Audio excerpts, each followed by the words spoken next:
কারণ হতে পারে।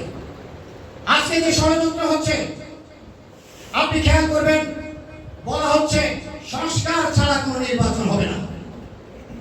কয়েকদিন পরে কি বললো?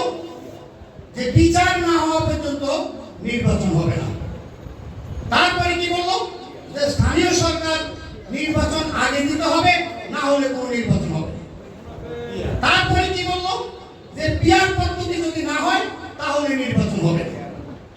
এরপরে কি বলবে? পিআরের পরে হয়তো বা যেহেতু নির্বাচন ঘনিয়ে আসছে, হয়তো বা বলবে বিএনপি যেহেতু জনপ্রিয় দল, এরা তো 260-70-80 আসন পাইতেই পারে, তা আমাদের আসন কোথায়? এতগুলি দল হয়তো দাবি করতে পারে বিএনপি যে আসন পাবে তার 25% আসন যদি আমাদেরকে দেওয়া না হয় তাহলে আমরা নির্বাচনে যাব না।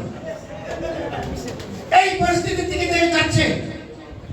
বিএনপি একটি সমুদ্র, তাদের সাথে লড়াই করা একটা সহজ কথা নয়। অনেক ইতিহাস আছে তাদের, লড়াই করবার, সংগ্রাম করবার ইতিহাস তাদের আছে।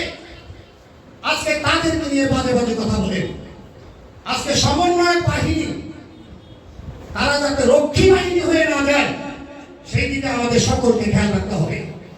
এই সমাজে রাষ্ট্র আমাদেরকে নজরদারি করতে হবে। আপনাদের রক্তের বিনিময়ে যদি অভ্যুত্থান হয়ে থাকে তাহলে আপনাদের দায়িত্ব রয়েছে প্রত্যেকটি অঞ্চলকে আপনারা দেখে শুনে রাখবার জন্য।